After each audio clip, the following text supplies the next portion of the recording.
Boa tarde a todos que nos acompanham nesta jornada de Foco no julgamentos pelo desembargador João Tribunal Lades, Eleitoral presidente do do TRE Amapá. Sexta-feira de carnaval, começa hoje o folião, a folia, né? Mas estamos Na aqui barra inferior da para tela, cumprir essa pauta, 11ª essa sessão agenda. Temos 3 judiciária processos pautados. ordinária.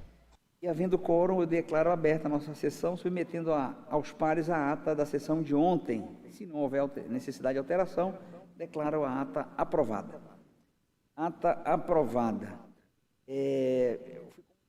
Agora que o item 1 e 2 da pauta, que seriam julgados em conjunto, que é a AIME número 060-1625-2022, e a ação declaratória de nulidade 060-1603 de 2002 está sendo retirado de pauta.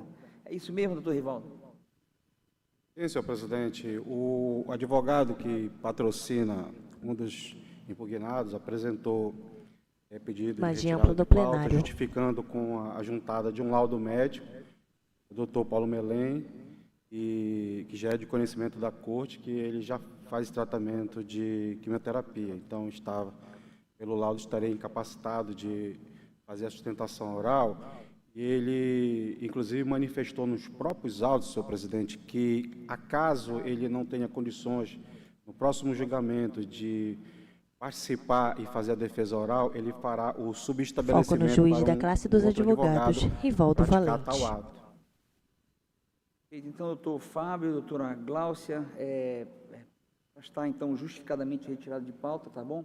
Agora, doutor Rivaldo tem que ver isso realmente, ele deixou por escrito nos autos. Foco no desembargador João Lades, presidente vai ter do uma próxima TRE sessão Amapá. que vamos trazer esse processo e o doutor Paulo, infelizmente, não vai poder atuar. Eu até sugeriria até conversar com o doutor Paulo, porque, de fato, numa situação de saúde dessa, era melhor passar logo, né? Esse processo nós já estamos, já são vários adiamentos, e torna-se, então, um dos processos mais antigos que nós temos para julgar. Mas, já que tem uma petição, está justificadamente retirado de pauta esses 2 processos. E aí eu digo, né, doutor Fábio, obrigado pela presença, doutora Gláucia também. Vossas excelências fariam sustentação oral, né? Vou ficar para ouvi-los na próxima, tá bom? Bom carnaval. Vamos chamar o item 3 da pauta, embargo de declaração na prestação de contas 060-11-32 de 2022, origem Macapá, relator é o juiz desembargador Carmo Antônio, o embargante é o Ministério Público Eleitoral, o embargado é Ivan César Cardoso Martins, comporão a turma com o relator, os juízes Anselmo Gonçalves, Paulo Madeira, Tina Souza, Paola Santos, Rivaldo Valente e João Lages. Ilustre relator com a palavra. Senhor presidente, ilustres pares, senhor procurador. Foco no desembargador Carmo Antônio. Pessoas presentes aqui no nosso plenário e também nos acompanham pelas redes sociais. Trata-se de embargos de declaração opostos pelo Ministério Público Eleitoral em face do acórdão TRE-AP número 7981 de 2023, que julgou aprovadas as contas de Ivan César Cardoso Martins referente às eleições de 2022.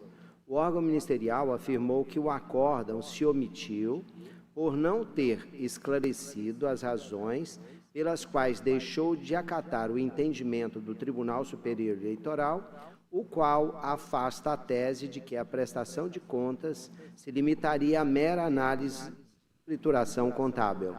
Além disso, o embargante mencionou os valores exorbitantes referentes aos serviços advocatícios, destacando a ausência de detalhamento dos contratos e violação do artigo 60 da Resolução TSE número 23607/2019. No mesmo sentido, aduziu que os contratos sobre as despesas com pessoal continham cláusulas genéricas em discordância com o parágrafo 12 do artigo 35 da Resolução TSE número 23607/2019. E, ao final, pediu o conhecimento e acolhimento dos embargos. E a parte embargada não apresentou contrarrazões, apesar de devidamente intimada. É o relatório. Vossa Excelência pode prosseguir, desembargador. Presentes os pressupostos de admissibilidade, eu conheço do recurso. Foco na mesa do Pleno. Excelências, eu quero ressalvar, Foco no e a desembargador corte Carmo toda, Antônio, de pele parda, sabe, eu tinha uma cabelos levemente posição grisalhos, usa inicial boné preto com em detalhe relação a uma vermelho em exigência volta de seu maior pescoço. no que diz respeito aos gastos com honorários advocatícios e também de contabilidade, mesmo com os outros gastos. Mas eu fui vencido por esse tribunal e, a partir daí, para me adaptar às decisões do nosso órgão colegiado, eu acabei mudando o meu posicionamento, porque para não ficar vencido e não discrepar daquilo que entendia o órgão do qual eu faço parte. Então, nesse caso, como ficou claro no relato,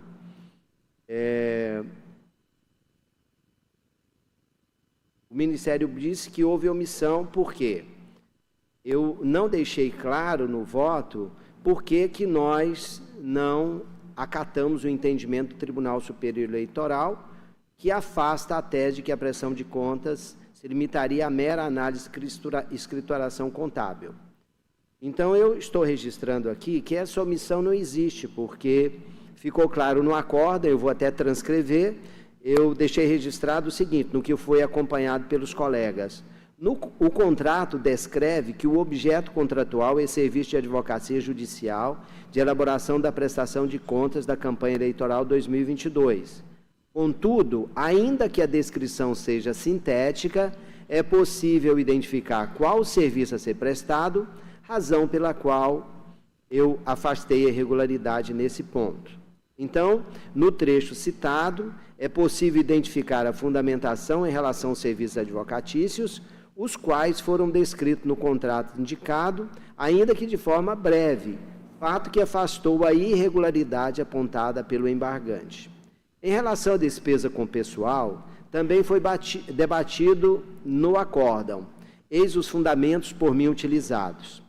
Eu registrei, em observância ao princípio da colegialidade e ao entendimento majoritário dessa Corte, no sentido de que o caráter genérico dos contratos relativos à despesa com pessoal não constitui falha capaz de ensejar a desaprovação das contas, afasto a irregularidade.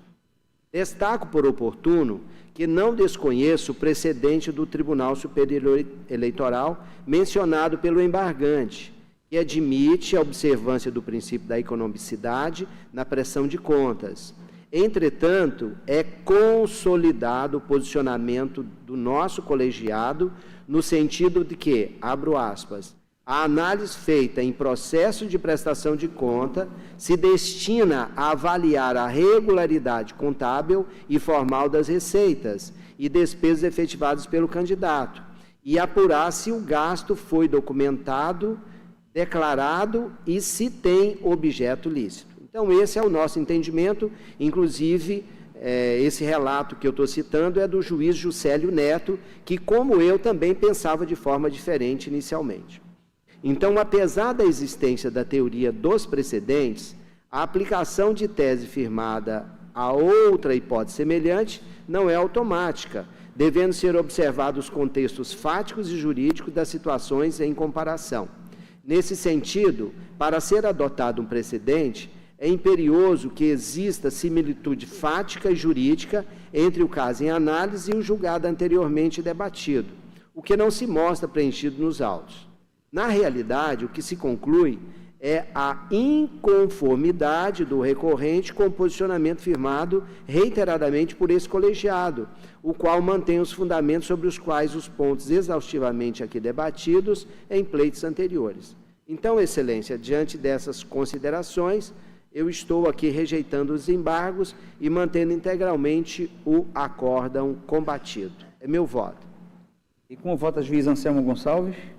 Foco na mesa do Pleno. Juiz Anselmo Gonçalves. Acompanho o relator. Ampla do plenário. Juiz Paulo Madeira. Senhor presidente, eminentes pares, procurador regional eleitoral, todos que nos ouvem, nos acompanham. Senhor presidente, essa matéria já foi debatida algumas vezes na nossa corte. O juiz de direito, um ponto que eu sempre gosto de destacar é que o nosso colegiado em nenhum momento desrespeitou os precedentes, né? E nem disse que é desimportante a avaliação sobre os princípios que estão previstos na Constituição Federal sobre a economicidade e outros princípios constitucionais relevantes. O que se diz é que nos casos que a gente aprecia, e processo de apreciação de caso concreto, a gente avalia que não há nenhuma situação que destoe entre o que foi afirmado pela agremiação ou pelo candidato, conforme o caso, entre a nota que foi trazida, o documento público que foi trazido na fase da prestação e aquilo que efetivamente teria sido produzido, teria sido prestado. Então, quando não há razão para duvidar da autenticidade do documento ou da integralidade daquilo que foi discutido ao longo da análise da prestação de contas, a gente tem acolhido como válida, como uma prestação regular. Então, não é que a gente negue que os princípios são importantes.